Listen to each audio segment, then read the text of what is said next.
आई, मी भेळ आणली, मला ना कढी भेळ बनते. ठीक आहे, बनवते.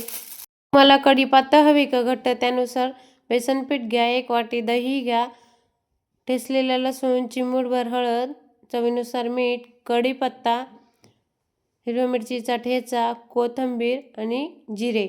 चला मग कढी बनवून घेऊ. कढईमध्ये तेल तापत ठेवल्यानंतर जिरे टाकून घ्या. जिरे तडतडल्यानंतर लसूण पाकळ्या टाका. लसूण पाकळ्यांनी कढीला छान चव येते.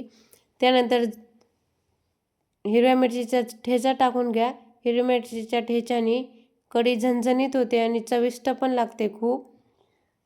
त्यामध्ये कढीपत्ता घालून घेतल्यानंतर चिमूटभर हळद आणि चवीनुसार मीठ टाकून घ्या आणि ते मिश्रण हलवून घ्या.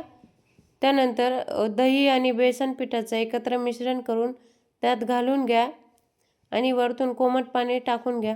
कोमट पाण्याने कढीला छान तरी येते आणि कढी पण खूप छान लागते. आणि कोथिंबीर टाकल्यानंतर कढी उकळून घ्या आणि डिशमध्ये सर्व करा. डिशमध्ये भेळ टाकून घ्या आणि वरतून कढी सर्व करा. त्यानंतर कांदा आणि कोथिंबीर आणि लाल तिखट टाकून सर्व करा. तुम्ही पण बघू शकता इथे छान झाले आहे कढी भेळ आणि खायला पण खूप छान लागते कढी भेळ. तुम्ही पण एकदा ट्राय करून बघा. नाशिकची सुप्रसिद्ध झाला तर मग आपण त्यालाच विचारू कशी झाली. हे घे.